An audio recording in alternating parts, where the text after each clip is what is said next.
আলোচনা শুনছি এবং এই আলোচনা এখানে যারা উপস্থিত প্রত্যেকেই হয়তো বা আমার চেয়ে আরো ভালো করতে পারবেন। আমরা এই জুলাই কেন হয়েছিল আর কেন এখন সেই জুলাইয়ের জন্য আমরা কথা বলছি, বিভিন্ন সমাবেশ করছি, আন্দোলন করছি, সেমিনার করছি, এখানে আসলে মূল রহস্যটা আমি মনে করি একটা বিষয় যদি উল্লেখ করি, আমরা আসলে কোথায় যাচ্ছি, কোন অবস্থায় আছি, তাহলে বোঝা পরিষ্কার হবে। আমরা খুব অল্প দিন আগেই প্রধানমন্ত্রী হয়েছেন অ্যান্ডি বার্নহাম, উনি প্রথম বক্তৃতা দিয়েছেন আই হ্যাভ এ প্ল্যান, এবং উনি আই হ্যাভ এ প্ল্যানের একটা ছোট্ট ব্যাখ্যাও দিয়েছেন। বিদ্যমান সামাজিক যে সমস্যাগুলো আছে, বিশেষ করে মানুষের জীবনযাত্রা, মানুষের চলাফেরার স্বাধীনতা, আবাসন সমস্যা এবং নাগরিকদের স্বাভাবিক জীবনযাপনের জন্য যে বিষয়গুলো উল্লেখযোগ্য সেগুলো উনি বলেছেন। পাশাপাশি উনি বলেছেন আগামী 10 বছরে আমার সেই প্ল্যানটা ধাপে ধাপে আমি প্রকাশ করব এবং এই ইংল্যান্ডে মানুষের জন্য সেটা বাস্তবায়ন করব।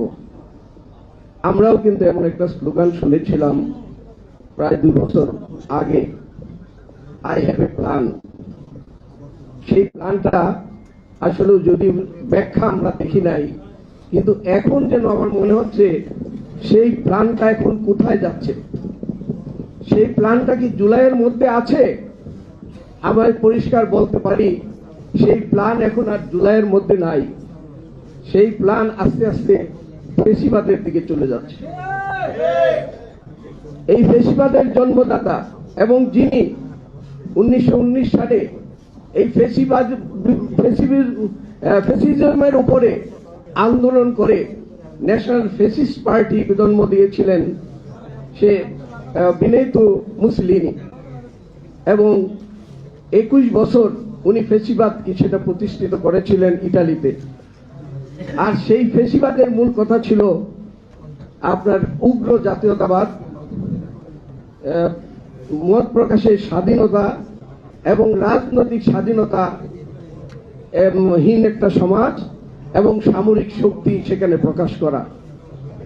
আর সেই ফেসিবাদ এখন পর্যায়ক্রমে সারা বিশ্বে সেটা প্রচলিত হচ্ছে, প্রতিষ্ঠিত হচ্ছে। এবং আমরা দেখছি, আমরা নিকট অতীতে যে ফেসিবাদে জুলাই ফেসিবাদ থেকে বিদায় উদ্ধার করেছিল, এখন আবার সে একইভাবে সেই ফেসিবাদের যে উপাদানগুলো আমরা এক এক করে দেখছি। আমরা দেখছি সংসদে বিধিমালার বিপরীতে গিয়ে সংসদে আইন পাস করা হচ্ছে। আমরা দেখছি মত প্রকাশের স্বাধীনতাকে চুটি চেপে ধরার জন্য সাইবার সুরক্ষা আইন পালন নতুন করে আপনার আইন প্রণয়ন করা হচ্ছে, যেখানে 4টা শব্দকে অপরাধ হিসেবে তখন উল্লেখ করা হয়েছে। সেই অপরাধগুলো হলো হেয় প্রতিপন্ন করা, গুজব, মানহানি।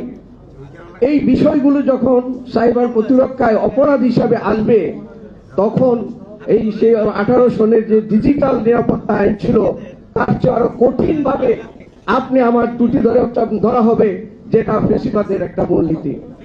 আজকে বিরোধী মতকে তারা কোনোভাবেই গ্রহণ করতে পারছে না।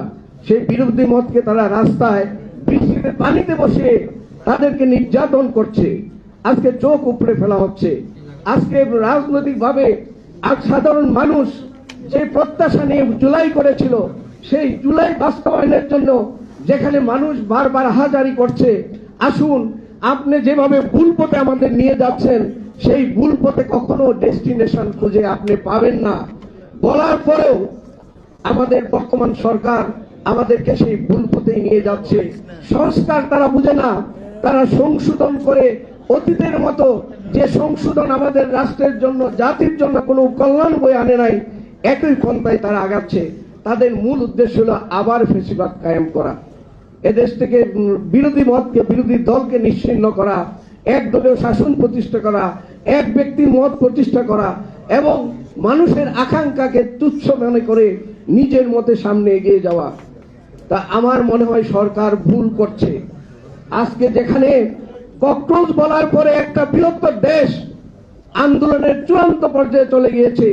কয়েকদিন আগেও ফার্মের মুরগি বলার পরে যদি আজকে বিরোধী দল দেশপ্রেমিক না হতো, সেই আন্দোলনের মাধ্যমেই এই সরকারের পিঠ নামানোর একটা সুযোগ এসেছিল।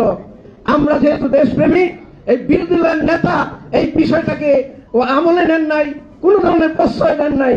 যদি বিরোধী দল থেকে সে প্রশ্রয় দেওয়া হতো, এই ফার্মের মুরগি এই সরকারকে উচ্ছেদ করার জন্য যথেষ্ট ছিল। আমার মনে হয় বর্তমান সরকার বিষয়টাকে অনুধাবন করবেন। আপনি অনেক বড় আগুন নিয়ে খেলছেন, এই আগুনে বাংলাদেশের মানুষ পুড়বে না, হয়তোবা কিছু জীবন দিতে হবে, কিন্তু এই আগুনে আপনারাই পুড়বেন। এই বিএনপি আগুনে চলে চুরমার হয়ে যাবে, নিশ্চিহ্ন হয়ে যাবে। তাই বলবো, আমরা যারা প্রতিজ্ঞা করছি, আজকের যে আলোচনার বিষয়, বাংলাদেশের মানুষ, বাংলাদেশের যুব সমাজ, বাংলাদেশের সকল পেশাজীবী আজকে তারা ঐক্যবদ্ধ এবং তারা প্রতিশ্রুতিবদ্ধ। কোনোভাবে আপনি যে ভুল পথে আমাদের নিচ্ছেন, আমরা সেই পথে যাব না। আমরা জুলাইকে অটুট রাখবো, জুলাইয়ের আকাঙ্ক্ষাকে প্রতিষ্ঠিত করব এবং বাংলাদেশকে একটা নিরাপদ সাধারণ কল্যাণ রাষ্ট্র হিসেবে আমরা প্রতিষ্ঠিত করব। এটাই আমাদের প্রতিশ্রুতি। ইনশাআল্লাহ আল্লাহ আমাদের সহায় হোক।